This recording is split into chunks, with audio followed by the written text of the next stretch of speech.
Merhaba arkadaşlar, yepyeni haberlerle karşınızdayız. Birsen Altuntaş dava sürpriziyle gündem oldu. Elçin Sango'ya cevabı gecikmedi. Birsen Altuntaş ile Elçin Sango arasında gelirim. Dizi sektöründe yaşanan tekelleşme iddiaları hakkında yaptığı açıklamalarıyla gündeme gelen Birsen Altuntaş, Elçin Sango'ya dava açtı.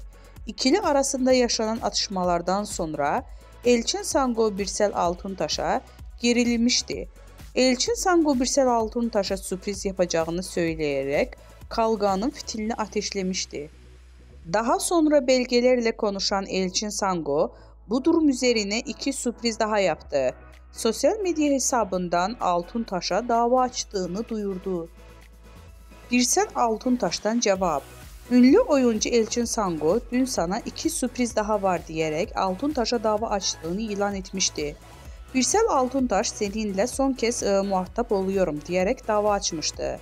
Birsen Altuntaş ise Sango'nun davası karşısında sessiz kalmayarak dava açtığını şu sözlerle duyurdu.